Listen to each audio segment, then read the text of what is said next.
Vivimos en una sociedad que evita mirar de frente el sufrimiento, la enfermedad y la muerte. Sin embargo, cuando la vida se vuelve frágil, lo que más necesitamos no son respuestas rápidas, sino una presencia que acompañe con humanidad y sentido.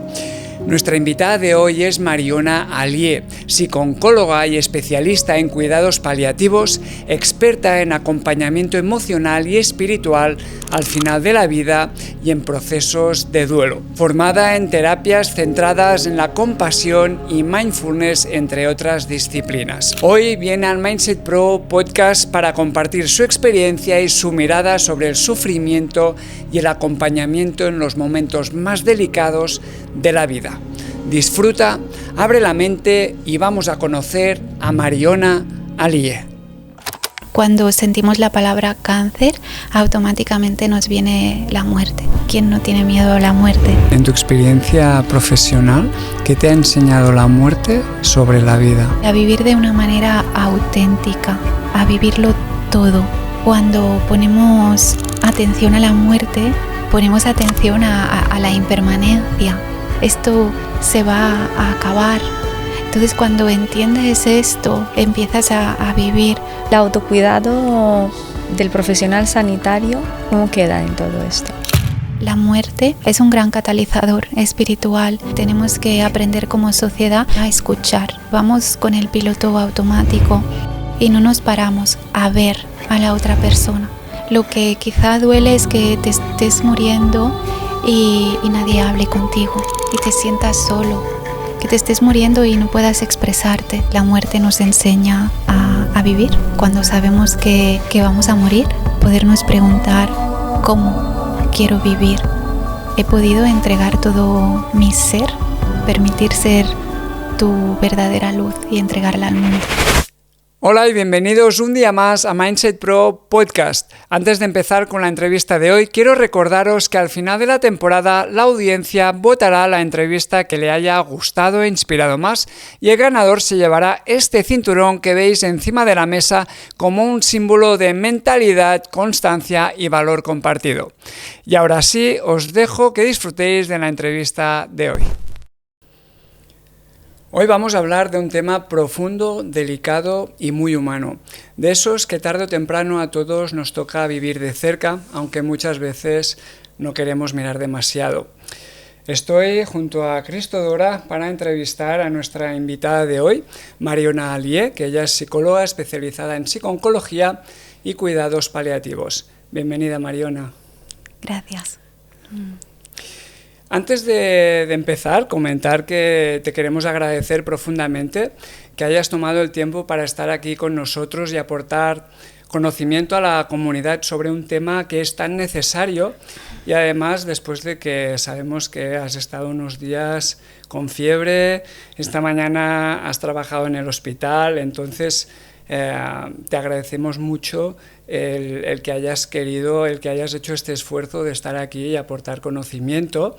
Así que antes de entrar en el mundo de la psicooncología, nos gustaría saber un poco cómo es Mariona, cómo eres tú fuera de tu rol profesional, en tu vida cotidiana. Esto es una muy buena pregunta, Jordi, y creo que es una pregunta que aún no puedo contestarte. Siento que cuando nos definimos, cuando intentamos categorizarnos, ¿no? O intentamos definirnos en algo, aunque sea fuera de nuestro rol profesional, creo que hay algo dentro de nosotros como si se cerrara nuestro corazón a la vastedad de nuestro ser, como si algo dentro de nosotros se empequeñeciera. Entonces, no sé aún contestarte a esa pregunta, Jordi. Lo que sí sé es que soy un ser, ¿no?, que va aprendiendo de la vida, que se cae, que se levanta, que se transforma y que intenta vivirlo todo. Qué bueno. Qué bonito, nos lleva a esa frase que no estoy segura si la dice Confucius: yo solo sé que no sé nada. Sócrates. Eso.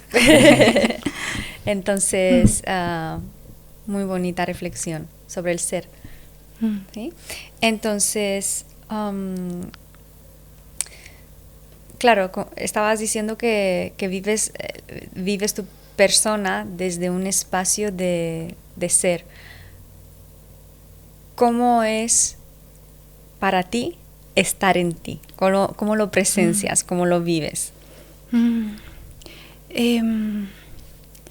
Creo que es atreverme a sentirlo todo. Y creo que esto es una de las grandes lecciones, ¿no? También de mi trabajo. Y permitirme estar en la vida. Y estar en la vida es atreverme a sentir todo lo que va pasando dentro de mí. También ver mis luces, mis sombras, ver todo y no esconder nada, ¿no? Es como, ok, esto está en mí, ¿no? Y permitir que esté ahí, ¿no? Permitir que pueda reposar. Y porque cuando hago esto, ahí aparece como una alquimia, ¿no? Como que también el sufrimiento o las cosas que van pasando en mi interior se transforman, ¿no? Entonces, estar dentro de mí es intentar ser real, ¿no? Estar ahí con todo lo que hay. No es fácil. Claro. Hay caminos profesionales, ¿no?, que uno elige poco a poco y otros que ya sientes este llamado por dentro, ¿no? Entonces, ¿a ti qué es lo que te llevó a trabajar en procesos oncológicos, en procesos de enfermedad avanzada? Creo que es un poco lo que has dicho, Jordi. Me dejé sentir, dejé que la vida me guiara también, ¿no? En cierta manera, escuchándome, ¿no? Escuchando mi verdadero ser, mis verdaderos anhelos, mis verdaderas necesidades, ¿no? Más allá de mi ego, ¿no? De mi personalidad, de mis máscaras, ¿no? Que todos tenemos, ¿no? Pero al final era la vida me guía y permito que la vida me guíe, ¿no? Entonces como que dejé que esto fluyera. Es muy bonito y sabio. Entonces, no hubo un momento o una situación en concreto que te llevó a recorrer este camino, sino más bien que fue un llamado interno, ¿entendemos? Fue y es, ¿no?, un llamado interno, pero quizás si tuviera creo que son muchas, ¿no?, las experiencias, pero quizás si tuviera también que escoger algún momento, esto también es algo así un poco íntimo, pero está bien. Cuando era pequeña, tenía 6, 7 años más o menos aproximadamente, sobre todo por las noches sentía, cuando me iba a dormir, sentía como si mi verdadero ser, como si mi hogar no estuviera aquí realmente, ¿no? Como si todos, ¿no?, viniéramos, como si nuestra casa, nuestro hogar estuviera arriba o viniera llámale como quieras, ¿no? Y esto al final yo creo que me ha ayudado a entender, ¿no?, que la muerte no existe como tal, ¿no?, como la entendemos, porque para mí yo en aquel momento no entendía por qué los adultos tenían miedo a la muerte, porque para mí era regresar al hogar, regresar a casa, ¿no? En realidad los niños no tienen el concepto de muerte, ¿no? Como adultos estamos detrás de los bebés y los niños hasta mínimo los 10 años para protegerles, porque ellos viven con plena intensidad cada momento sin tener esa idea de un paso más adelante o más atrás me podría llevar ante una situación fuera de la vida así como la conocemos, ¿no? Es una reflexión muy bonita, además que mucha gente al final lo que se esconde detrás es miedo a perder, miedo a la muerte, ¿no? Ya hacen como un duelo anticipado muchas personas a la muerte. Y cuando a una persona le dices a lo que te dedicas, ¿cómo suele ser la reacción de la gente? Sí, normalmente me encuentro con personas que me dicen, wow, pero no te llevas a casa mucho sufrimiento. Y yo siempre les contesto lo mismo. Lo que me llevo realmente es amor. Cada día me llevo amor. Creo que este es el mayor tesoro de mi profesión, ¿no? Y no solo el que las personas me ofrecen, ¿no? Sino el amor que veo ahí también en cada mirada, en cada gesto. He sido testigo de momentos preciosos y eso es lo que me llevo, ¿no? Realmente esto que dices es fantástico y incluso a mí me aporta muchísimo. Yo llevo, ¿no?, también en el ámbito de la enfermería oncológica pues 13, 14 años y sobre todo al principio, ¿no?, cuando ves procesos oncológicos, ahora porque llevo muchos años en consulta, ¿no?, pero cuando estás en hospitalización, una persona ingresada 3 meses, la conoces, le coges cariño, la familia también te cogen confianza y cuando esta persona se va, ¿verdad? Entonces muchas veces yo había llegado a casa, en aquel entonces vivía con mi madre y había tenido pensamientos de dejarlo porque me lo llevaba a casa, ¿no? Hasta que aprendes, es necesario aprender esto que dices tú, ¿no? De que al final lo que te llevas es amor, ¿no? Quedarte con el beneficio que haces para las demás personas y que el amor que te dan ellos no tiene precio tampoco. Entonces es un gran aprendizaje. Y claro, cuando hablas así, y obviamente seguramente esto se va a transmitir a través de la cámara, no solo lo que nosotros sentimos aquí, sino que también creo que los demás lo van a percibir. Entonces me estás dejando sin la próxima pregunta porque era preguntarte cuál o qué es lo más bonito y lo más duro de tu profesión y no sé si tú encuentras que hay algo duro, pero si habría un yin y un yang de lo que estás haciendo, ¿qué dirías que sería lo más bonito y lo más duro de tu profesión? Sí, yo creo que también cuando hablamos de amor, ¿no? El amor tiene todas sus facetas, ¿no? Tiene múltiples facetas también, ¿no? Y también hay cosas duras. No es fácil, ¿no? Permitir soltar. No es fácil a veces sentir que no puedes llegar a todo el mundo. No es fácil. Hay muchas cosas, ¿no? Ves mucho sufrimiento también. Y lo que tiene también esta profesión que me ha enseñado mucho es a hacer alquimia de todo esto, ¿no? Lo que decíamos, hay esta parte y existe y es real y no podemos negarla, ¿no? Tampoco. Y a la vez hay esta otra parte, a la vez hay el amor, ¿no? El amor que quizá abraza todo, ¿no? En el fondo.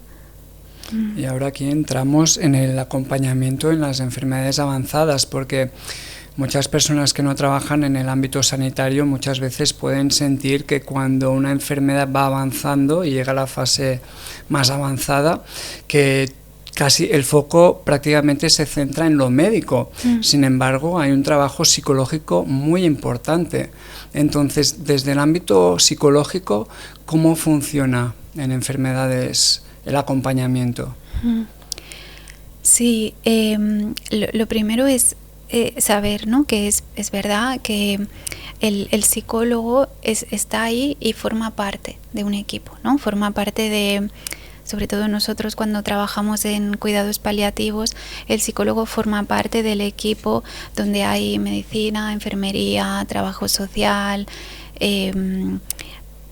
Somos todos un equipo, ¿no? Formamos parte. El equipo multidisciplinar. Exacto. Multidisciplinar. Sí. Y el psicólogo está ahí también, ¿no? Atendiendo a sus partes, ¿no? Atendiendo a poder a hacer una gestión, ¿no? Emocional para reducir el impacto de la enfermedad, poder adaptarse a lo que está viviendo esa persona, ¿no? A poder también conectar incluso con los propios recursos. En definitiva, estamos un poco todo el equipo para, en la medida de lo posible, poder favorecer la calidad y la adaptación.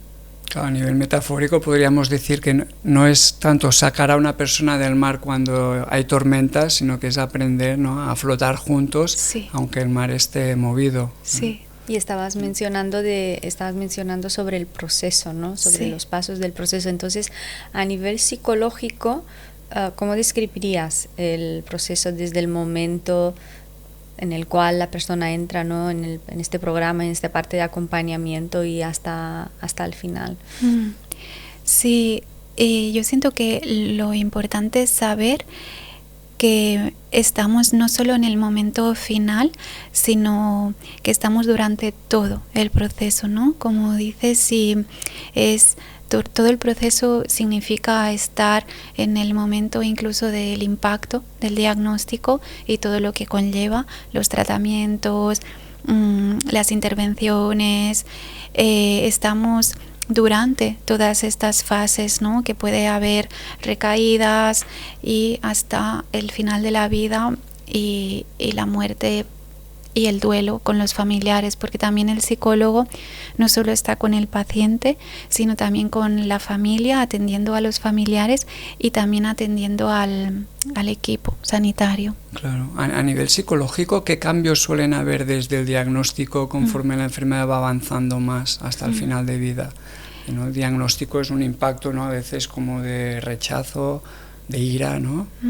Sí, puede haber un bagaje muy, muy grande, ¿no? A nivel emocional, cuando recibimos una noticia así, ¿no? Puede haber, como dices, ese impacto, ese shock, ¿no? Puede haber tristeza, puede haber negación, puede haber enfado, puede haber ira. Ahí me detengo un poco en el tema del shock, porque es algo que cuando podemos explicar qué significa el shock, las personas pueden... hay algo dentro de ellas que puede calmarse, ¿no? Porque cuando recibimos una noticia así, el cuerpo es sabio y el sistema nervioso a veces necesita como dosificar la dosis de realidad. Y a veces la persona en un momento de impacto, de diagnóstico, puede tener la sensación de que está como en un sueño, ¿no? Como si eso no fuera real, como estar un poco más disociado, ¿no? Al final es la sabiduría del cuerpo que va como entrando en esta realidad paulatinamente, ¿no? A dosis que el cuerpo, que el sistema nervioso pueda aceptar. Y cuando estamos en una fase ya de enfermedad avanzada, pues también tiene su propia su propio bagaje emocional, ¿no? Aquí entra más la parte espiritual, la dimensión espiritual. Hay muchas preguntas acerca del sentido. Está pues muy presente, ¿no? Algunas preguntas, ¿no? Acerca de preguntas existenciales también, ¿no? Hay como esta connotación como más dirigida a la dimensión espiritual, ¿no? ¿El acompañamiento suele seguir un curso similar o para cada persona puede cambiar totalmente? A mí aquí me gusta transmitir que el acompañamiento es para la persona. Lo vamos a dirigir a la persona, no a la enfermedad o a la fase que está viviendo, que obviamente también es importante, ¿no? Pero lo que estamos atendiendo es a una persona con su propia biografía. Por lo tanto, es importante poder conocer a la persona, ¿no? Claro que y cuando digo esto, ¿no? Es importante entender que cada persona tiene sus necesidades, sus anhelos. No es lo mismo romper tu biografía cuando tienes 30 años que cuando tienes 90, o romper tu proyecto de conocer cómo van evolucionando tus hijos a romper tu proyecto de jubilación. Todo es importante, ¿no? Y lo que más importante es entender qué está viviendo la persona, porque es su sufrimiento, sus anhelos, sus pérdidas, ¿no? Por lo tanto, es como vamos a dirigirnos ahí, a esa persona. ¿Cuáles son los miedos o cuál es el miedo que más suelen sentir las personas en el comienzo del proceso? Yo creo que el miedo quizá más general es que aún cuando sentimos la palabra cáncer, automáticamente nos viene la muerte, ¿no? Y la muerte con todo lo que implica. Creo que el miedo más general es el miedo a la muerte y el miedo a la incertidumbre que ello conlleva. Y ¿quién no tiene miedo a la muerte, ¿no? Al final, creo que sostener esto conlleva este sufrimiento, ¿no? Y aquí entramos también en la comunicación de malas noticias. En sanidad, bueno, todo está protocolizado, hay muchos protocolos, incluso en cómo comunicar. Sin embargo, luego en la práctica, la comunicación de malas noticias sigue siendo uno de los grandes retos. Sí, yo creo que en general comunicar bien es complejo, en general. Pero sí que es verdad que, claro, ha habido como un cambio de paradigma. Hemos pasado de un paradigma más paternalista, en donde quizá el médico te decía incluso lo que tenías que sentir y lo que tenías que pensar, a un paradigma deliberativo, ¿no? A un paradigma en donde el paciente forma parte activa y en donde el paciente va tomando también sus decisiones, ¿no? Hay una toma de decisiones compartida. Claro, ¿esto qué es lo que implica? Que el profesional tenga que aprender muchas más habilidades comunicativas, porque no es solo la información que podemos dar, sino también cómo la damos, y cómo la damos va también a ser muy indicativo de cómo estamos nosotros por dentro. Entonces también es aprender a autorregularse. Entonces es como aprender a crear también un espacio, ¿no? En donde el otro se sienta seguro. Aquí creo que abarca mucho y al final al profesional necesita atenderse a él mismo y atender al otro. Es como esa conciencia dual, ¿no? Y esto no venimos aprendiendo esto, ¿no? Todavía queda mucho que aprender, porque está la parte de los psicólogos especializados en oncología, pero el resto del equipo sanitario deberían también formarse, ¿no? en el ámbito de la psicooncología. Bueno, yo en mi caso hice formación para profesionales sanitarios en psicooncología, en comunicación. Entonces es muy importante, obviamente, en el ámbito médico, enfermero, consulta, como también en el ámbito incluso del celador, del auxiliar, de planta, de cualquier ámbito, y no solo en oncología, sino en todo el ámbito sanitario. Y hablando de la comunicación, ¿no? Porque lo que estás mencionando tú, Jordi, lo que justo estabas diciendo también, a nivel de comunicación, cuando se trata de comunicar noticias, ¿cómo se suele proceder? Especialmente hablando sobre el derecho a saber, a no saber, es una mina muy, muy sensible. Entonces, desde tu perspectiva, ¿no? ¿Cómo se suele proceder? Yo creo que lo importante aquí es entender que las preferencias informativas de la persona, del paciente, ¿no? En este caso, van a cambiar o pueden cambiar, puede oscilar. Entonces, no vale como este paciente al inicio no quería saber nada, entonces no vamos a comunicar. No, es importante, ¿no? Poder entender que esto puede ir cambiando, que esto puede ir oscilando. Por lo tanto, lo importante aquí es poder explorar de manera sistemática qué sabe el paciente, hasta dónde necesita también saber para poder ir como ir evaluando, ir explorando e ir también informando, ¿no? Y sosteniendo el proceso, ¿no?, que estabas mencionando antes, de ir metiendo esa información a dosis pequeñas de tal manera que no hay un colapso del sistema nervioso y el sentido del shock se puede reducir de todo lo que sea posible. Esto sería como la luz, ¿no? Si la enciendes de golpe te deslumbra, en cambio si la vas regulando, pues te permite ver mejor, ¿no? Les pasa a mis alumnos de yoga después de Shavasana. Bueno. ¿Sí? Entonces, bueno, hablando de cosas más espirituales y hablando de alumnos de yoga, mira que una cosa lleva a la otra. Yo soy profesora de yoga y nos metemos mucho en el aspecto espiritual, ¿no? De ser que es menos tangible, ¿no? Háblanos sobre el sufrimiento en este contexto, ¿no? Y ir más allá del dolor físico. Temazo.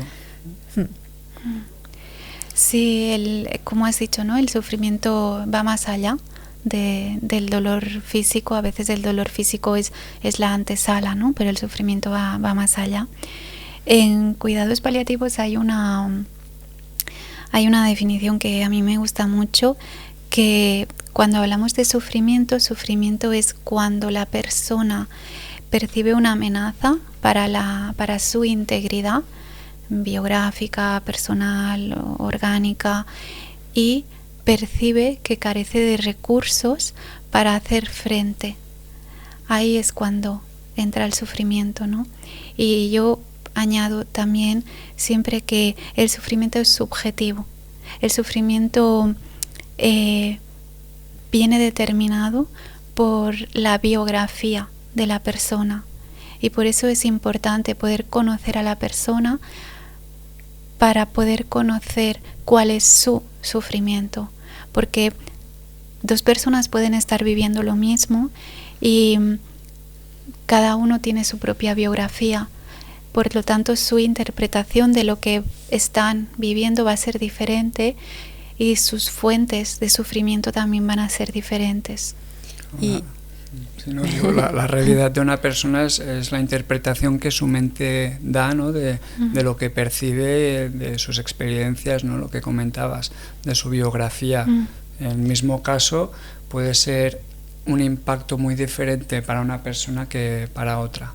Exacto, y lo que estabas diciendo conducía a la próxima pregunta, que era en este trabajo, ¿no? En general, ¿cuál suele ser el origen del sufrimiento en las enfermedades avanzadas? Creo que hay muchos orígenes, ¿no?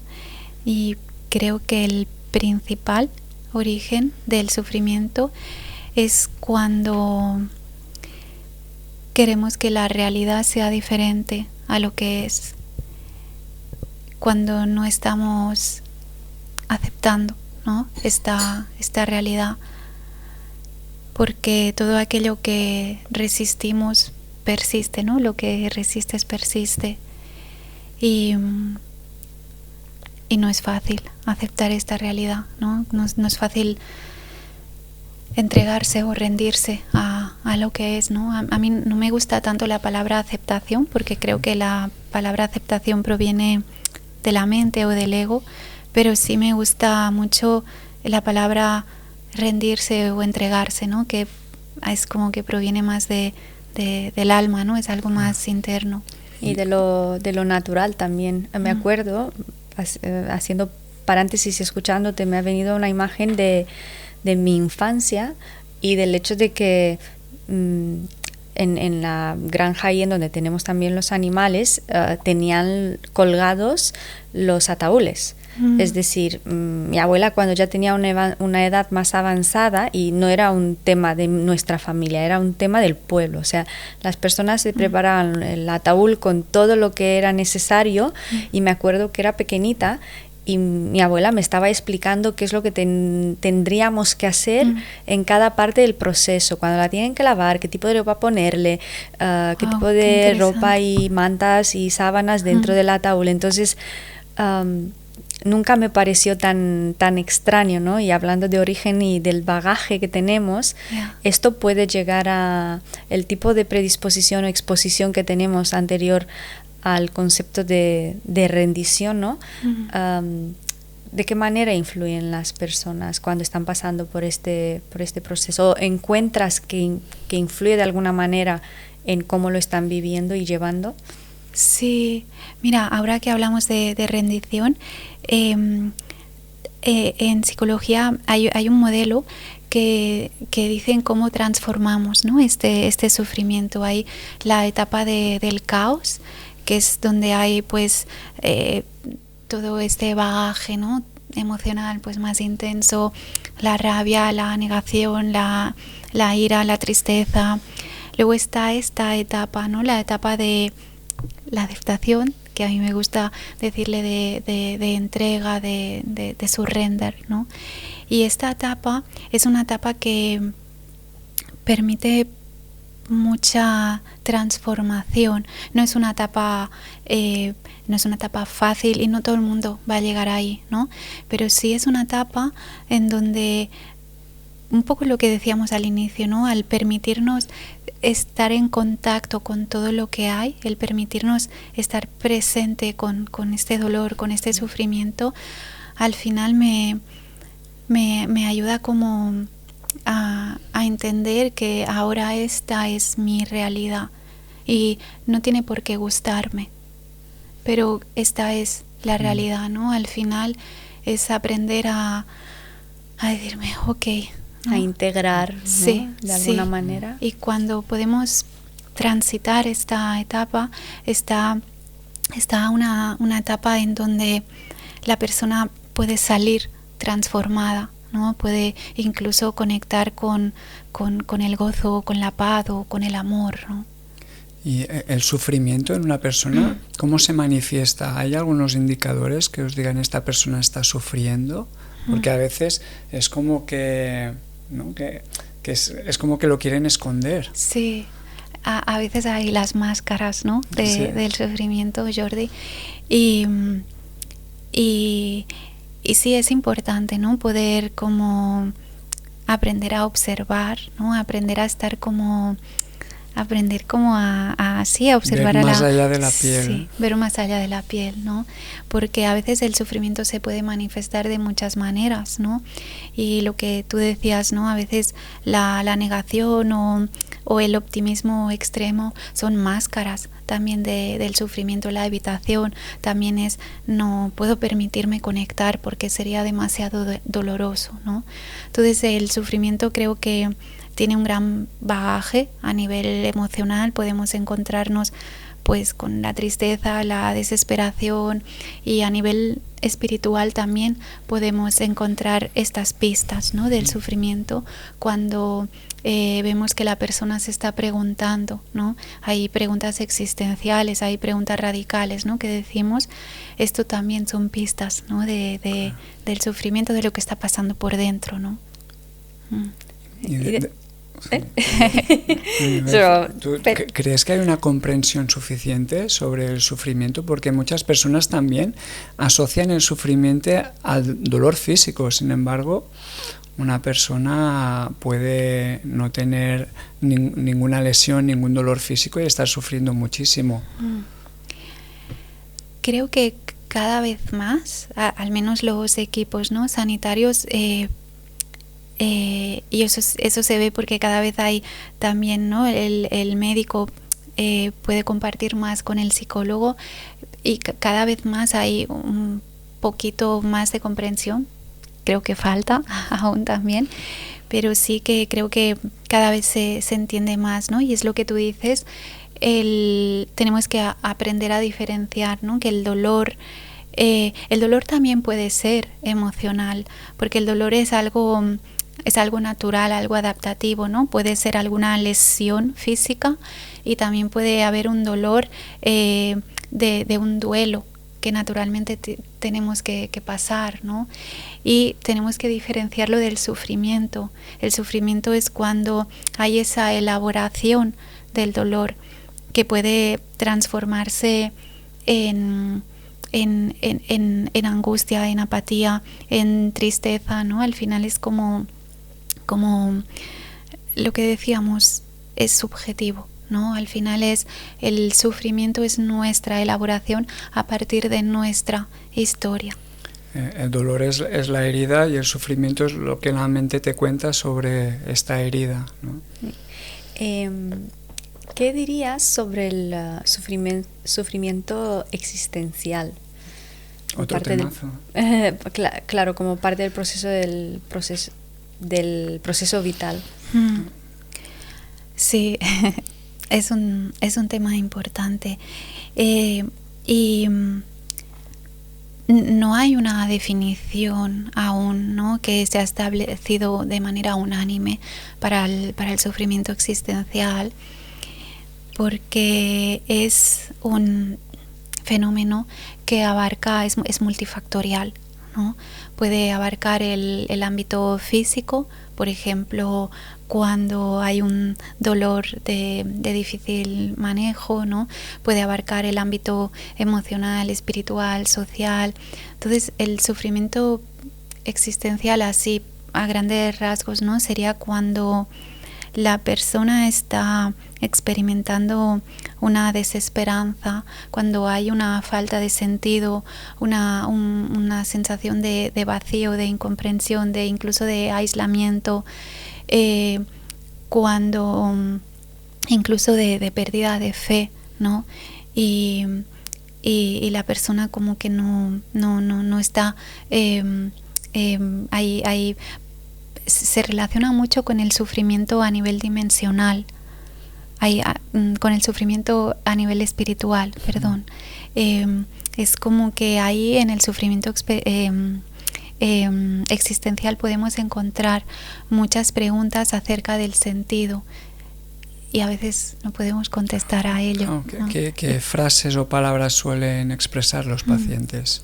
Sí, mira, yo te diría que en la medida en que el paciente pueda expresar estas frases que ahora comentamos, es que vamos bien. Porque en la medida en que uno pueda tener la confianza y la seguridad de poder expresar aquello que quizá no ha expresado antes, es que algo estamos haciendo bien aquí. Y hay frases como porque a mí, ¿qué sentido tiene la vida? Dios me ha castigado, ¿no? Porque a mis 30 años tengo que morir. Son, yo diría que son más que preguntas, son gritos de atención. No, la persona no espera a que le respondamos, porque la persona entiende que no pueden ser respondidas estas preguntas. Es el sostén, ¿no?, muchas veces. Eso es. Al final lo importante es que podamos estar ahí presentes, ¿no? Es como si le estuviéramos diciendo, mientras tú te estés haciendo estas preguntas, yo voy a estar ahí, acompañándote, ¿no? Y al final es como permitirnos ser estos acompañantes de viaje, ¿no? Y permitir que la persona vaya dando voz a estas preguntas, porque en este espacio en que nosotros vamos a permitir esto, la persona también ahí puede ir reestructurando el sentido, puede ir como reorganizando, ¿no? Reestructurando todo su mundo interior también, ¿no? Al final necesitamos dar espacio a estas preguntas.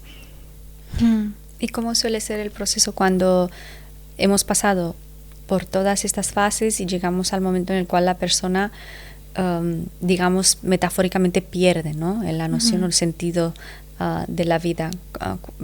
¿Suele haber un patrón que te indica que la persona está en ese proceso? Yo quizá no hablaría de patrones, pero sí que hay pues algunas calidades, ¿no?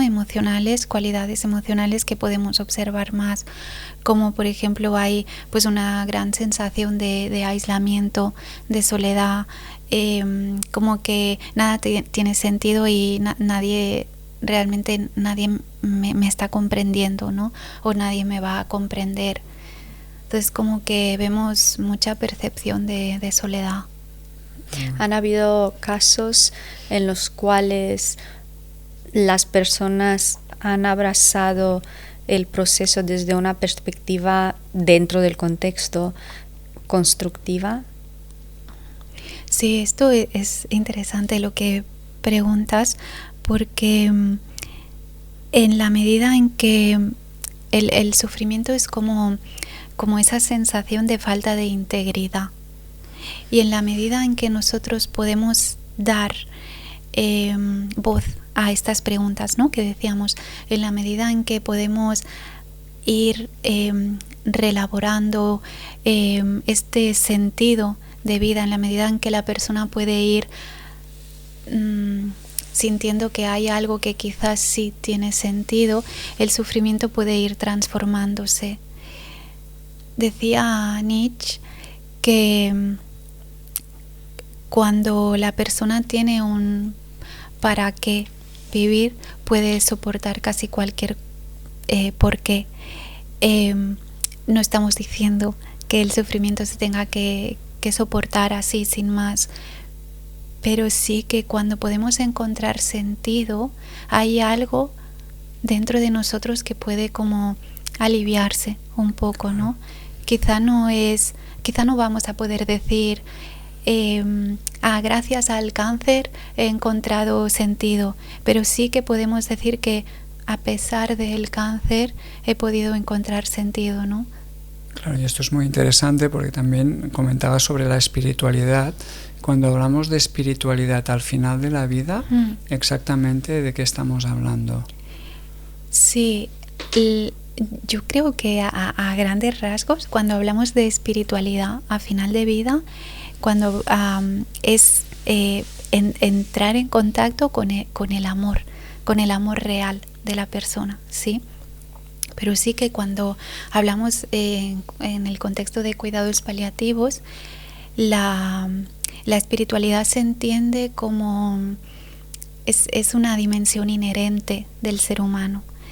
Es algo que es como nuestro anhelo inagotable de buscar plenitud.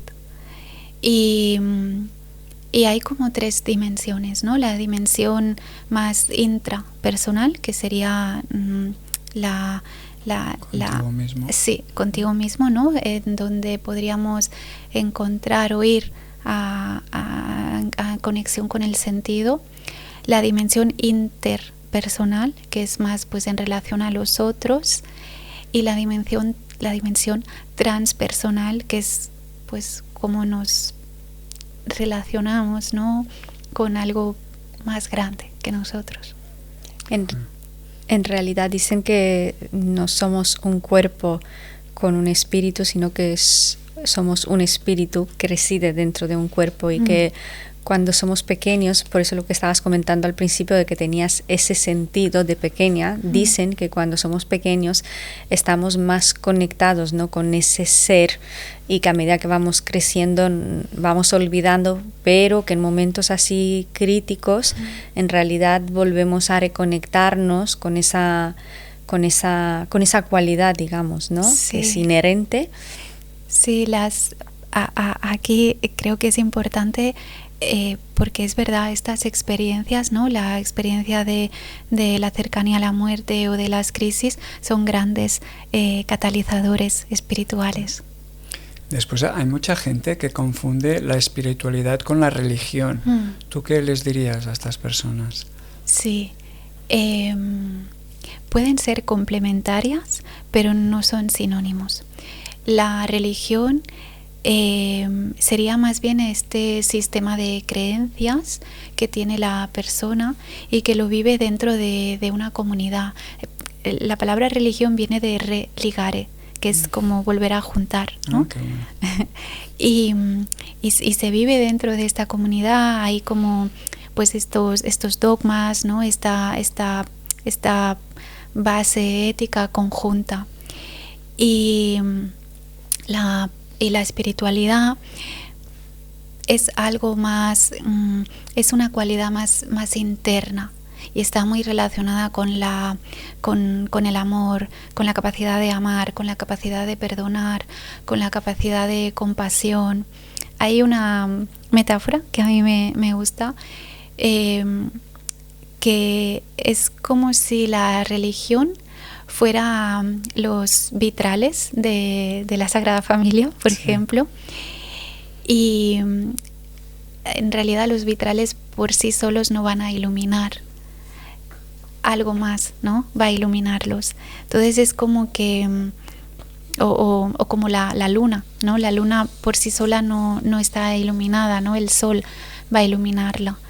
Y en el fondo todos bebemos de una misma fuente, ¿no? Y cuando la religión se hace demasiado grande, puede haber un eclipse. Qué bueno. Muy, muy profundo. Sí, además que a nivel de metáforas, a nosotros la metáfora y la analogía nos gusta mucho. Y nos tienes hipnotizados. Es como el inconsciente al final absorbe y aprendes. Y de perspectiva espiritual, porque hay muchas, digamos, corrientes filosóficas que tal vez lo abordan desde un espacio diferente. Puede haber sanación sin curación, porque asociamos, si no me equivoco, la curación a la parte física, mientras que la sanación puede ser un aspecto más sutil y subjetivo. ¿Qué dirías sobre esto? Sí, eso es muy interesante y a mí la palabra sanación es una palabra que me encanta. Y es muy importante diferenciarla de la curación. Por ejemplo, los psicólogos utilizamos mucho la palabra sanación, pero sí que es verdad que antes, también el modelo biomédico, ¿no? Antes se utilizaba mucho la palabra curación. La curación va dirigida al cuerpo y a mí me gusta decir que la sanación va dirigida al alma. Cuando hablamos de sanación, hablamos de una transformación espiritual. Hablamos de que quizá el sufrimiento que estamos viviendo, cuando podemos dar sentido a este sufrimiento puede ir transformándose. Hablamos de sanación cuando encontramos un poco más de sentido, o cuando podemos, en psicología intentamos poder conectar a la persona con lo que decimos las conexiones sanadoras. Las conexiones sanadoras son la conexión conmigo mismo, lo que decíamos antes de las 3 dimensiones, ¿no?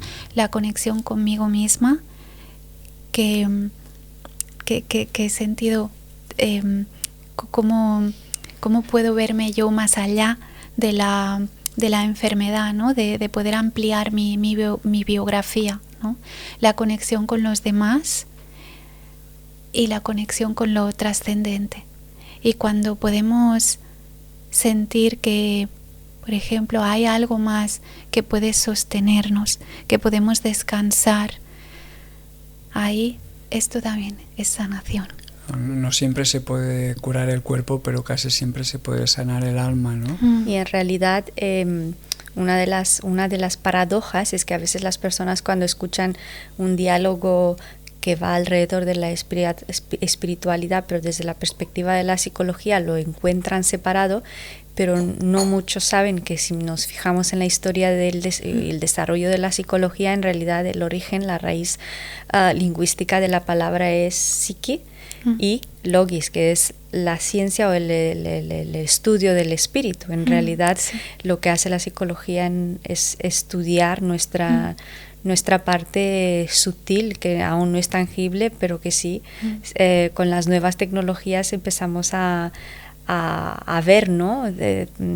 Por ejemplo, el experimento de la doble rejilla, ¿no? Que vemos cómo al observar los electrones cambian de forma y de dirección, entonces también nos da un poco de dirección con respecto a cómo la energía, ¿no? influye en los estados que podamos tener mental, emocionales y corporales, pero que lo que decías tú antes con el ejemplo de la iglesia, ¿no? Que en realidad la luz viene desde más allá y que lo que vemos es realmente el reflejo de eso que viene desde más allá. ¿Cómo influye la conexión con el sentido de la vida en el estado emocional de una persona? Claro, yo creo que es muy importante, ¿no? Porque en la medida en que vamos encontrando sentido, vamos como respondiendo a nuestras preguntas, hay algo dentro de nosotros que puede descansar, ¿no? Y esto está muy relacionado con el bienestar emocional o la calidad de vida, ¿no? Porque a veces cuando hay estas preguntas, ¿no? Cuando hay este sufrimiento, hay algo en nosotros muy adentro que está muy incómodo, ¿no? Que es realmente muy difícil de sostener. Y cuando podemos, a través de un proceso psicológico o terapéutico, ¿no? Podemos como ir dando espacio, ir dando voz a estas preguntas, cuando podemos encontrar algo de sentido a pesar de, hay algo en nosotros que va descansando, ¿no? que va recolocándose. Y en este sentido, ¿has visto transformaciones profundas en las vidas de las personas estando en este proceso de vida? Hay personas que dicen que las personas que morimos tal y como hemos vivido. Yo siento que esto es una media verdad, porque es verdad, a veces vamos a tener, a veces hay personas, ¿no? que van a morir con tristeza, con sufrimiento, con enfado, y a la vez también hay personas que han podido, ¿no? entrar a su interior y que han podido salir transformados, y realmente la muerte es lo que decíamos, ¿no? Es un gran catalizador espiritual, y si podemos atrevernos, ¿no? entre comillas, a estar ahí, vamos a poder salir realmente muy transformados, ¿no? Es como, yo a veces digo que es como la última lección, ¿no? Como la última oportunidad, ¿no? Y no tenemos que esperar al final de la vida para vivirlo. Y con esto podemos entrar pues en lo que llaman el DAM, ¿no? El deseo de adelantar la muerte. ¿Qué es el deseo de adelantar la muerte? Sí, el deseo de adelantar la muerte es cuando hay un sufrimiento muy intenso en la persona, cuando hay una desesperanza muy grande, cuando hay una falta de sentido, incluso una percepción de falta de dignidad, y la persona percibe que ya no puede más, que esto no va a poder terminarse nunca, ¿no? Entonces la persona puede verbalizar este deseo, y ahí es importante que todo el equipo esté, porque el DAM, el deseo de adelantar la muerte, es un fenómeno multifactorial, físico, emocional, psicológico, espiritual. Entonces todos tenemos que estar ahí presentes, ¿no? Y a veces para poder entenderlo un poco, para poder entender un poco sus orígenes. Digo que hay a grandes rasgos puede ser debido, ¿no? Este deseo puede ser debido a que ya no quiero vivir más y quiero que ya mi vida se termine. Puede ser también un grito, un llamado de quiero vivir, pero así no quiero vivir. De hecho, esto me recuerda a algunos momentos en hospitalización de personas que decían, es que esto no es vida. Sí. Y si miras más allá, no es que te esté pidiendo morir, te está pidiendo pues que entendamos que lo está pasando mal, que está sufriendo, ¿no? Sí. Y tenemos esta vertiente que es el deseo de adelantar la muerte, y cómo se entrelazan con lo que es la sedación, la eutanasia, que son también partes de este, digamos, mismo proceso. Sí, que haya este deseo de adelantar la muerte no significa que la persona pida la eutanasia. Puede ser o no, ¿no? A veces lo que decíamos, ¿no? Puede ser un grito de así ya no puedo más, ¿no? Así eso no es vida, ¿no? Y es importante diferenciarlo de estos dos conceptos también, de la sedación y la eutanasia. La eutanasia tiene un objetivo, ¿no? Que es terminar con la vida. Entonces,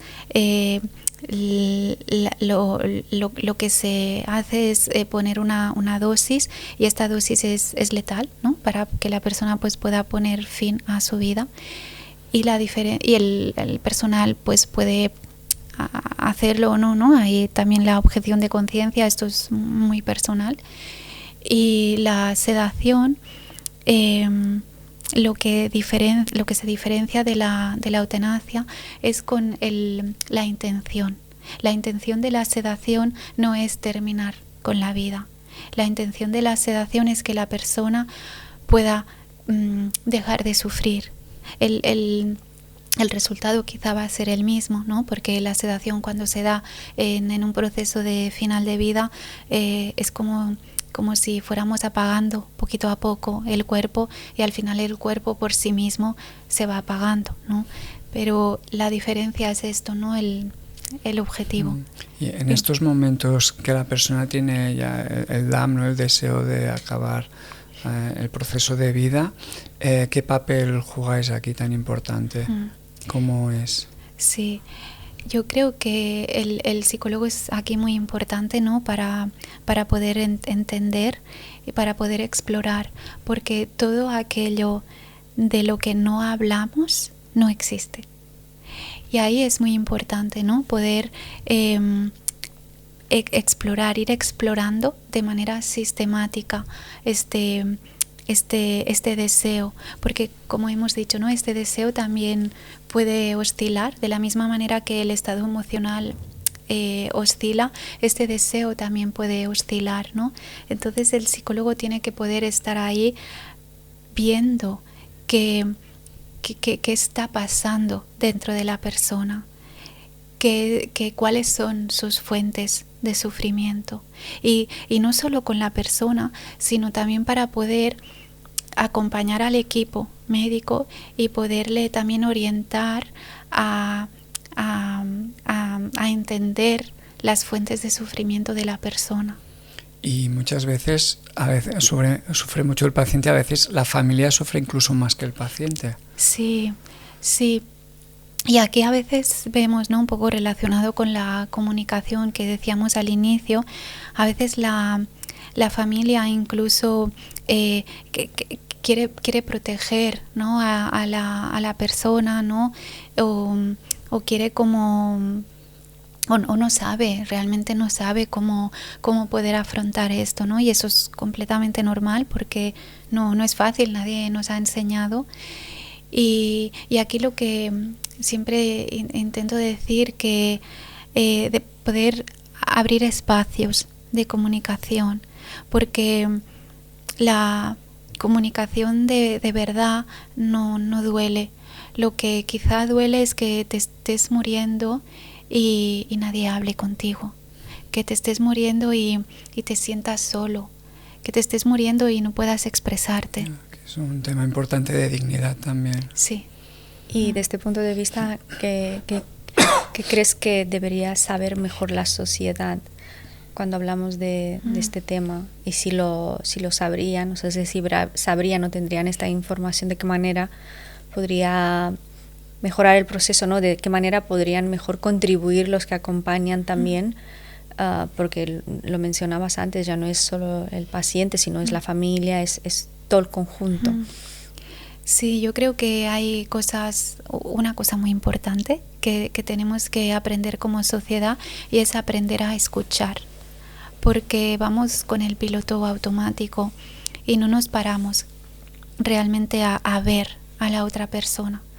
Y cuando hablamos de sufrimiento, el sufrimiento es muy subjetivo. Si yo no me paro a escuchar y voy con mis ideas fijas, estoy silenciando el dolor del otro. No le estoy dando permiso para expresar. Estoy juzgando también, ¿no? Entonces creo que como sociedad tenemos que entender que nadie, excepto la persona misma, puede entender verdaderamente el dolor que alberga en su interior. Pero como mínimo podemos acompañar. Y a veces no necesitamos hacer nada, solo estar ahí presentes, ¿no? Pero creo que como sociedad nos falta mucho la escucha. A veces cuando cambias la forma de acompañar también cambia la vivencia interna. Entonces, ¿puede cambiar este deseo de adelantar la muerte cuando mejora el acompañamiento? Mira, ahí voy a responder con una anécdota que es real.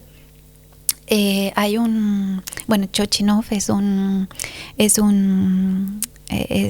profesional que se dedica al tema de la dignidad, del final de vida, y él explica que un día le llamaron en el hospital y le dijeron: mira, ve a visitar a este paciente porque está pidiendo la eutanasia, ¿no? Y entonces ve a explorar. Él es psiquiatra. ¿Es psiquiatra o doctor? Bueno, no lo sé ahora. Bueno, y fue a la habitación y entonces el paciente le dijo, ¿no?, que ya no quería vivir más, que quería la eutanasia.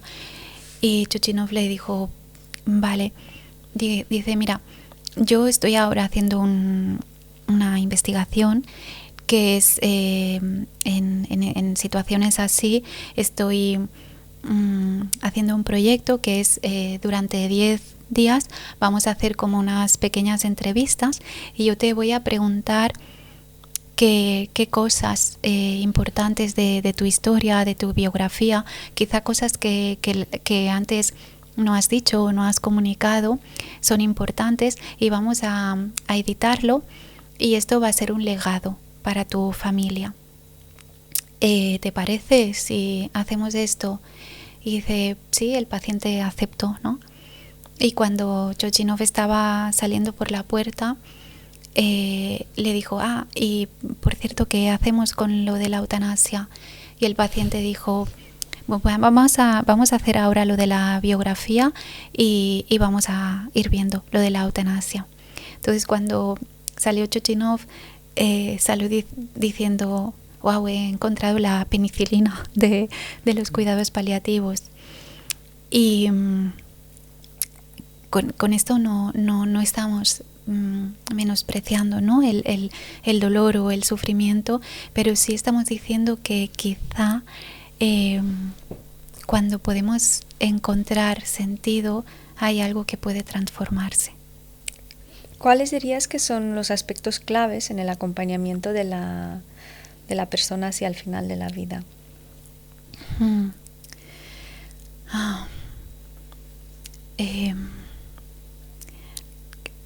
Creo que hay muchos aspectos clave, pero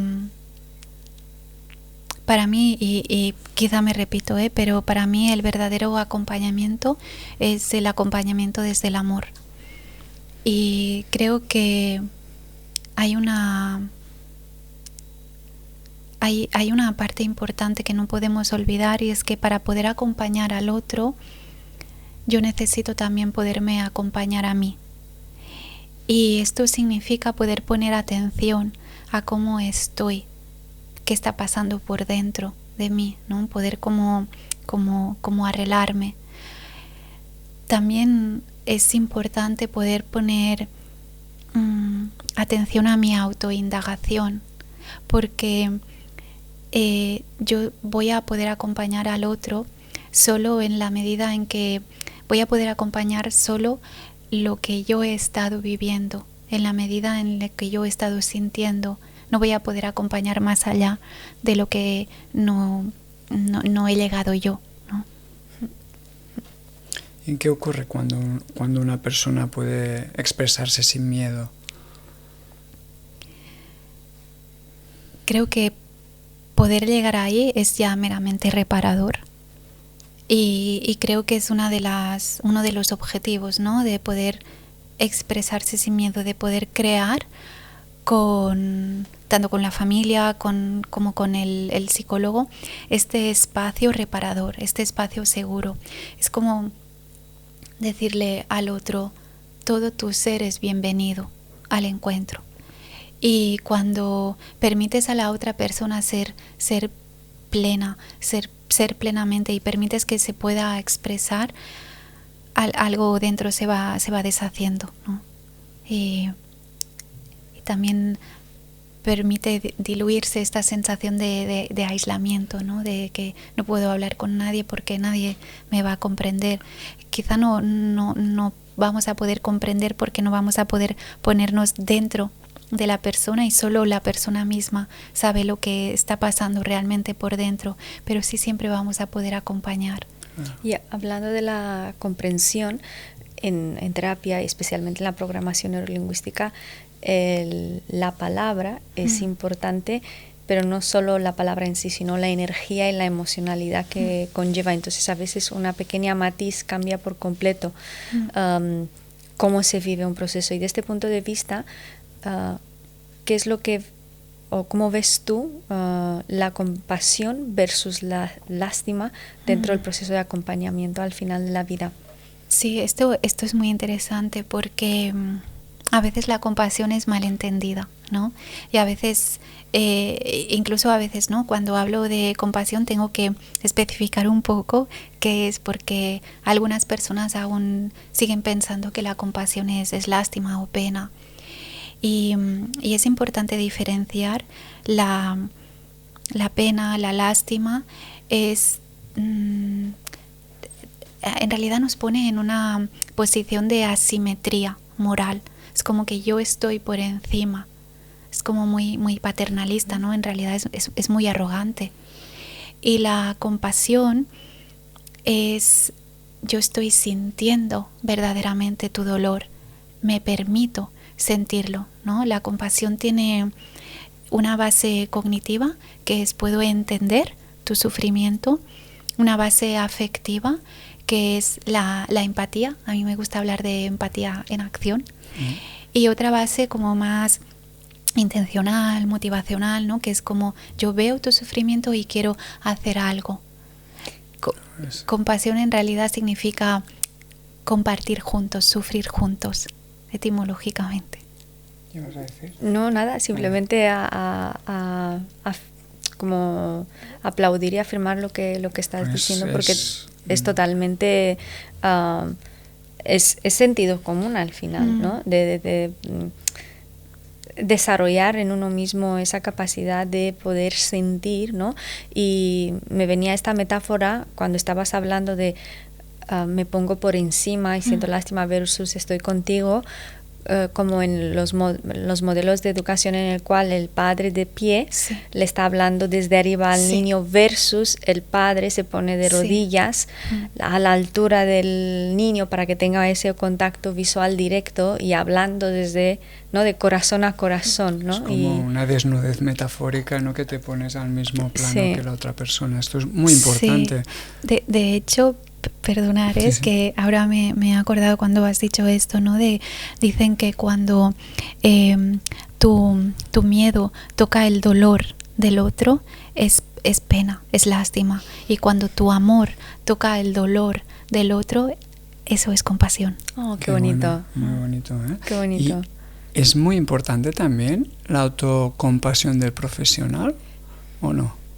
Para mí es fundamental, porque vamos a trasladar aquello que somos y si no nos hemos permitido sentir amor dentro de nosotros, no vamos a poder transmitir esto, ¿no?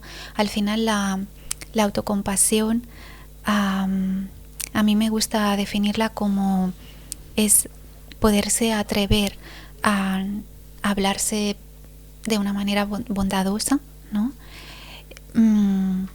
Hay como 3 componentes en la autocompasión, ¿no? La bondad amorosa, que es cómo me estoy hablando a mí misma en lugar de la crítica o el juicio en que a veces caemos. El mindfulness, el poder observar qué es lo que está pasando en mí y no juzgarlo. Y la humanidad compartida, que es hay sufrimiento en mi interior y puedo verlo, y a la vez también sé que esto nos une como humanidad, ¿no? La humanidad compartida es saber que en el fondo todos somos humanos y todos sufrimos, ¿no? Entonces el poder tener autocompasión con uno mismo es poder permitirnos al final amarnos, ¿no? Y si sabemos que vamos a trasladar todo nuestro ser al otro, qué menos que al menos tratarnos con amor. Efectivamente, y me has hecho pensar en una de las meditaciones Tongle, ¿no?, que es la meditación del amor y de la compasión, que encaja muy bien con todo lo que acabas de decir. Y estamos hablando antes también de palabras con poder, y a mí me encanta trabajar con las palabras y explorar su profundo sentido más allá de lo que hemos cognitivamente aprendido. Háblanos desde tu punto de vista sobre la dignidad, porque la dignidad, este concepto en este contexto en concreto, tiene una fuerza bastante grande. Y enlazado con esto, claro, el cuerpo se va deteriorando. ¿Cómo se conserva, ¿no?, esta dignidad? Sí, es muy importante. Y en realidad es muy difícil definir la dignidad. A mí me gusta hablar del sentido de dignidad, porque al final la dignidad, cuando estamos hablando de dignidad, hablamos de intentar preservar el valor de la persona.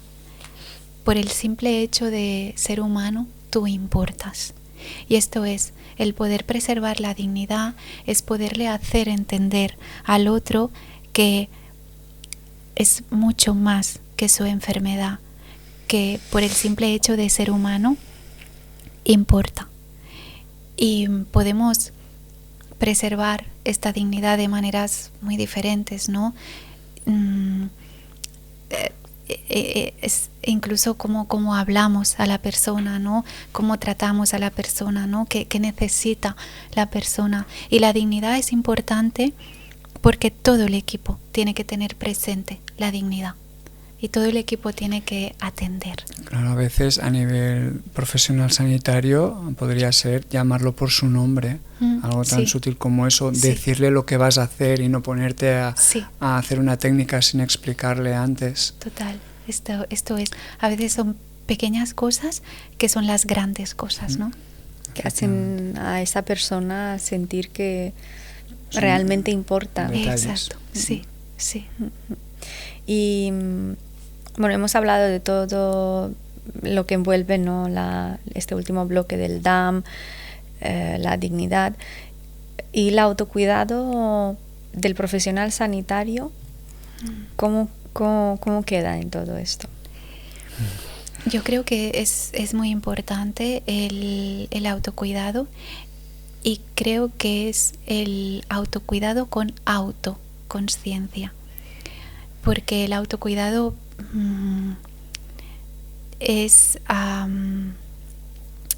tiene que pasar por entenderme, y por eso la autoconsciencia, para poder cuidarme entendiendo qué está pasando dentro de mí, ¿no? Y creo que no es algo que debamos hacer, sino algo en lo que debemos ser, convertirnos, ¿no? Claro, y efectivamente esto es muy importante, ¿no? Porque al final el famoso burnout, no aparece de golpe, ¿no? Esto sería como una gotera que va cayendo y que si no se repara al final cae el techo. Entonces es muy importante, y esto yo personalmente ha habido etapas, ¿no? en el cuidado oncológico donde ha sido muy necesario también hacer el propio mindfulness, la meditación. Para cada uno, a alguien le ayudará mucho pues hacer hacer micha, ¿cómo se llama? ¿Ganchillo? Gancho, ¿no? A mí, por ejemplo, me ha ayudado muchísimo tomarme mi tiempo para practicar las artes marciales, la meditación, el qigong, ¿no? Y cada uno tiene que hacer su propio proceso terapéutico también de autocuidado. Sí. Y hablando del autocuidado también es, claro, estás trabajando en un ámbito distintivo. Sí. Entonces, y estamos hablando sobre la propia conciencia. ¿De qué manera una persona que trabaja en este entorno trabaja la propia idea que tienes sobre la propia muerte? ¿Cómo uno se conecta con ello y cómo lo vives tú, por ejemplo? Sí, yo creo que esto es fundamental, ¿no? Primero el poder conectarnos con la muerte, o el habernos permitido al menos pensar en ella, ¿no? Para mí, por ejemplo, bueno, yo siento que al final, si tú no te has permitido atreverte a mirar que hay un proceso de finitud también en ti, que puedes morir también, ¿no? No vamos a poder llegar al otro, porque al final lo que la persona quiere es autenticidad, y ellos van a ver si hay algo que te está haciendo miedo, y al final, en el final de vida, no podemos pasar de puntillas en algo, ¿no? Tenemos que meternos ahí, porque la muerte lo que tiene es la profundidad, ¿no? Y en el ámbito terapéutico hay un concepto que se llama el sanador herido. ¿Qué significa para ti? Este concepto me encanta porque primero que nos ayuda a entender que cada persona tiene su parte herida y su parte sana, y nos quita un poco del medio, ¿no? Quita este ego del profesional, ¿no? De yo soy el experto. Quita esto, ¿no? Porque es como, esto ya no vale, es antiguo, claro, ¿no? Y nos ayuda a entender que si yo como psicóloga o profesional, ¿no?, me conecto desde mi parte sana a la parte sana del otro, no vamos a poder profundizar ahí. Si yo me conecto desde mi parte sana a la parte herida de la otra persona, es algo muy paternalista, muy arrogante también, ¿no? Es la asimetría moral. Si yo me conecto desde mi herida a su herida, tampoco vamos a poder. Además, esto es muy adictivo a veces, sí, ¿no? Y es como quedarnos ahí, ¿no? Esto es una relación, no es empática, es simpática, que decimos, ¿no? Es como. Y al final es ver que yo tengo mi parte sana y mi parte herida, y la otra persona por diferentes situaciones que esté pasando o en diferentes procesos, también tiene su parte sana y también tiene su parte herida. Entonces ahí es ver el potencial innato de cada uno, porque cada uno tenemos esta... Hoy lo hablaba con una paciente, ¿no? Cuánta sabiduría innata hay en nuestro interior y a veces no somos conscientes, ¿no? Y tenemos que ir rescatando esto, ¿no? Recordando que hay esta parte en cada uno de nosotros. Estabas diciendo que el ego puede intervenir, ¿no? Y puede afectar el proceso con el paciente. Entonces la autoconciencia del profesional, ¿qué pasa cuando no se trabaja? Claro, cuando no se trabaja es un poco lo que decía, ¿no, Jordi?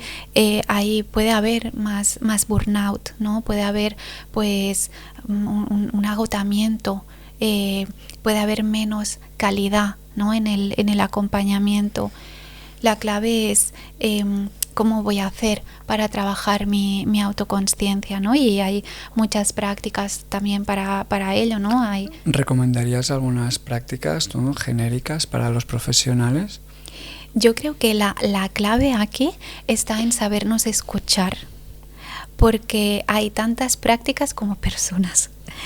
Entonces, yo creo que la clave ahí está en hacer alguna práctica que pueda silenciarte para poder conectarte con tu verdadero ser.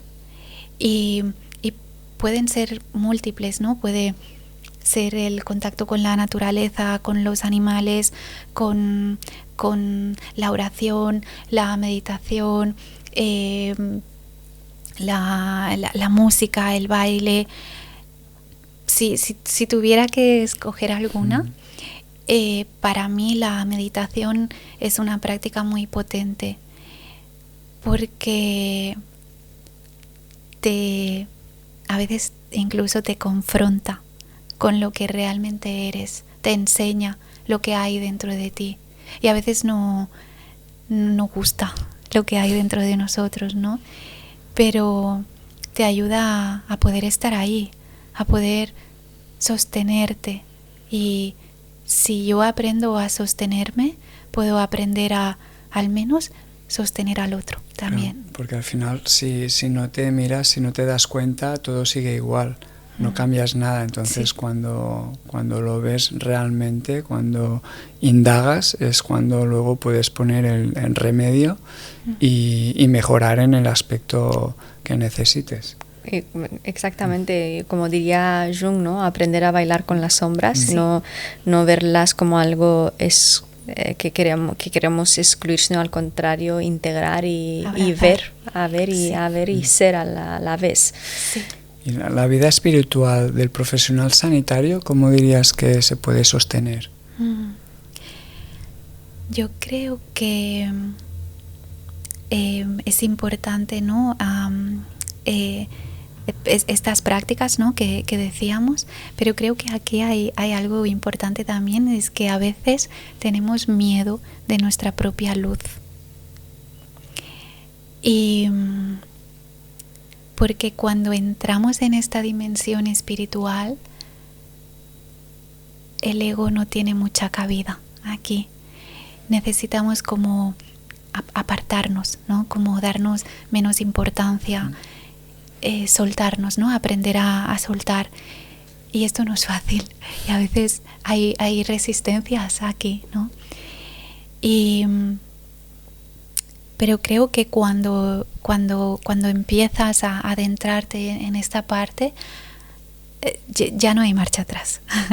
hay una semilla que está ahí, ¿no?, y que puede germinar o puede brotar.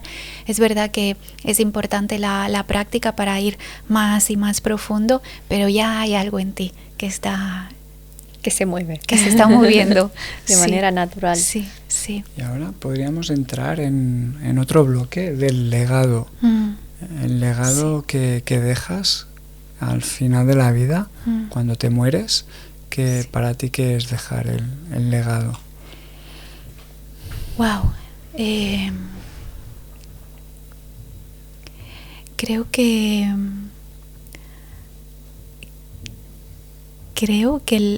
el verdadero legado es el amor que hemos podido entregar, porque en el fondo podemos desprendernos, nuestro cuerpo se va a desprender y no vamos a llevarnos nada.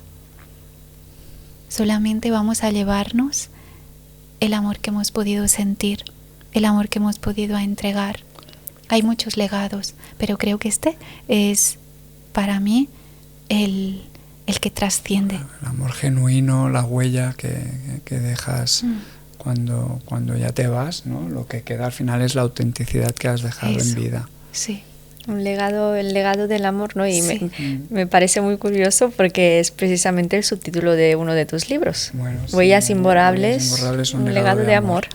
Sí. No lo había visto. Total. El proceso, mi padre tuvo ELA, esclerosis lateral amiotrófica, entonces aquí explico un poco sobre todo los aprendizajes que obtuve de ese proceso. Sí, y estábamos hablando, ¿no? Detrás de la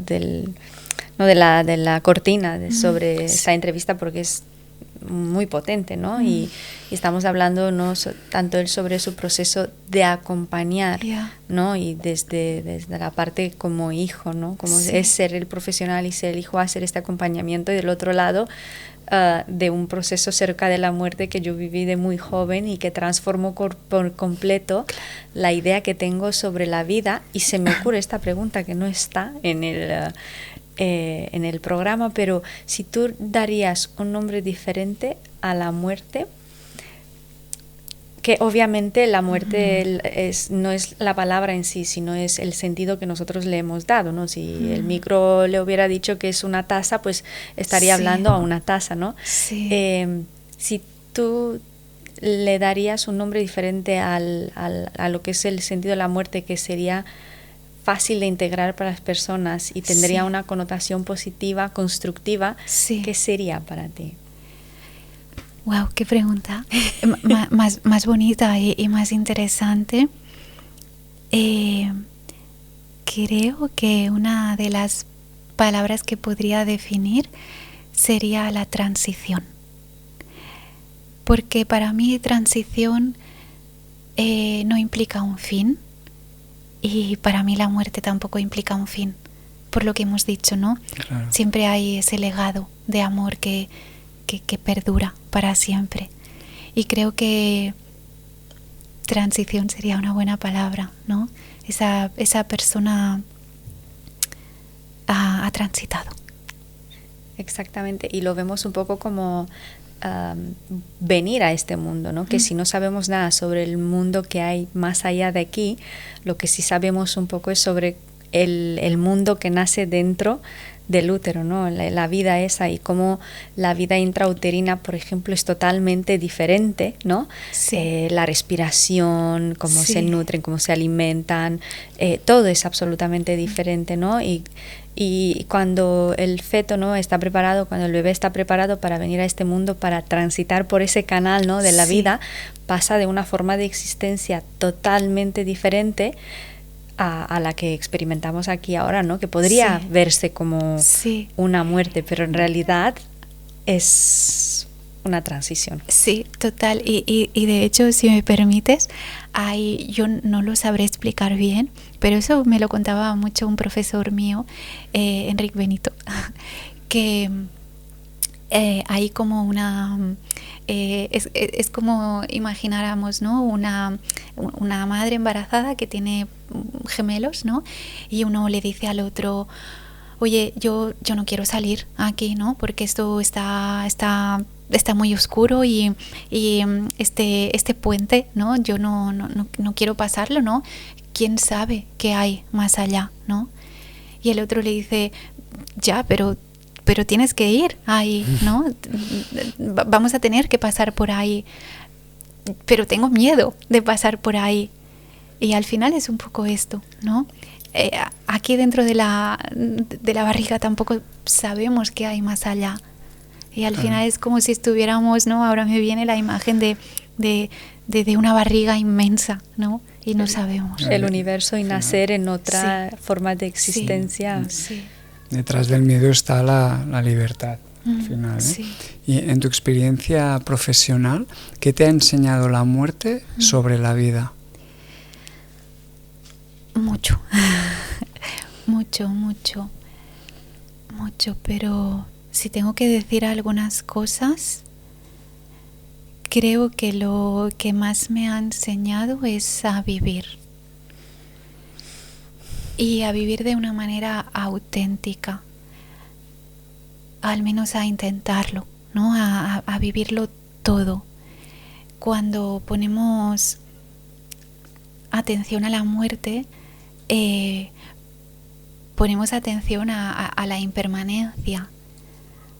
Entendemos que ahora nosotros estamos aquí y estamos disfrutando, ¿no? Al inicio estaba un poco nerviosa y esto se ha transformado, y dentro de 1 hora, 2 horas, 3 horas quizá pues vamos a estar en otro sitio. Esto se va a acabar. Entonces cuando entiendes esto realmente empiezas a vivir, puedes vivir plenamente. ¿Y qué has dejado de posponer gracias a este camino? Yo creo que lo que estoy intentando dejar de posponer es a dejar de ser yo. Creo que me estoy permitiendo cada vez ser más auténtica, me estoy permitiendo cada vez sentirlo todo, poner todo mi ser al mundo, ¿no? Hay una... Franco Staszewski es un maestro también que a mí me gusta mucho.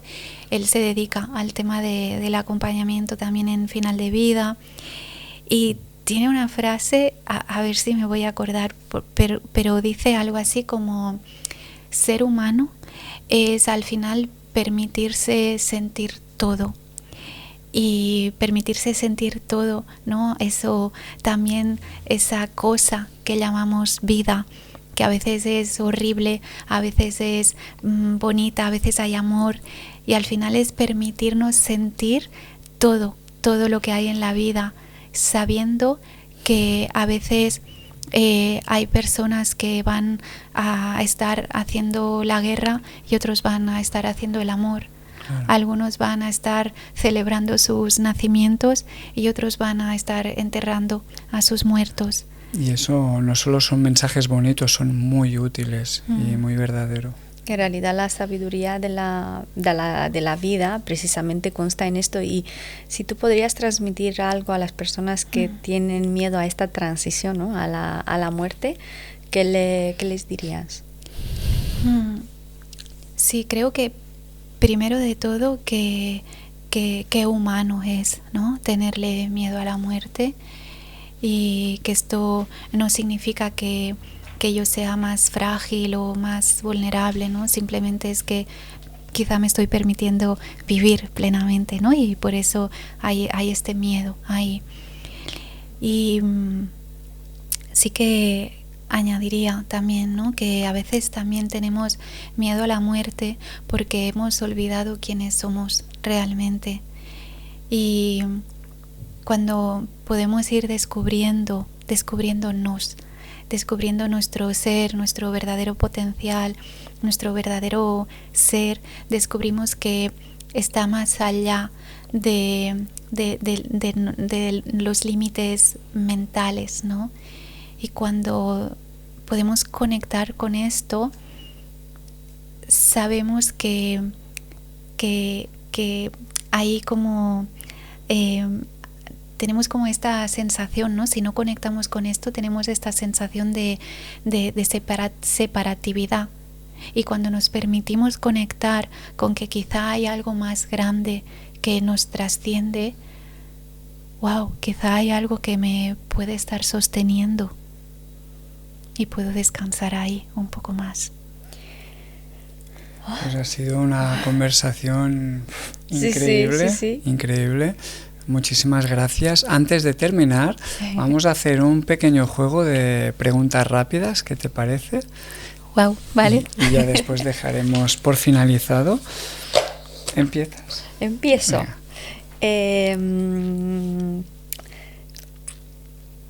Una palabra que para ti defina acompañar. Amor. Un pequeño gesto cotidiano que hoy valores mucho. La sinceridad, la autenticidad. Un libro que te haya marcado especialmente. Las 5 invitaciones. Un lugar al que volverías sin pensarlo. Dentro de mí. Qué bueno. Algo que la muerte te ha enseñado sobre la vida. A vivir plenamente. Hago paréntesis, que es una cosa que quería decir, me había quedado embobada escuchándote, que era, no sabemos vivir, o no sabemos lo que es vivir hasta que no aprendamos a morir, que es la parte antagonista que nos da el sentido del valor de la vida. Sí, sí. Una comida que te conecte con el placer o el hogar.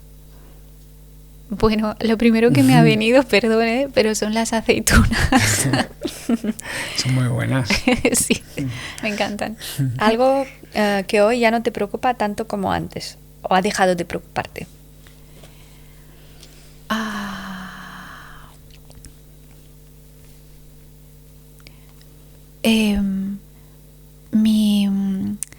No sabría cómo definirlo, mi personalidad. La personalidad adquirida, sí, la ¿no? máscara, sí. Muy bien. Un viaje que te gustaría hacer que todavía no has hecho. Hay muchos. Primera impresión. Me gustaría ir a Myanmar. Myanmar, qué bonito. Una palabra que te conecte con el alma. Con la calma, perdón. Con la calma. Silencio. Algo sencillo que te haga sentir viva. Leer. Muy bien. Y ahora vamos a por el último. Te iniciaremos la frase y la completas. ¿Sí? Comienza. Comienza tú misma. Vale. Para mí acompañar es estar en presencia. ¿El sufrimiento necesita? Amor. La dignidad se cuida cuando vemos a la persona, a lo que realmente es. Al final de la vida lo más importante es estar ahí, presentes. La muerte nos recuerda que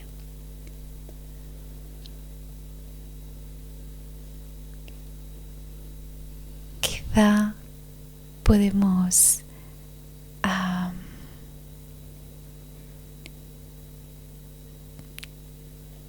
transformarnos.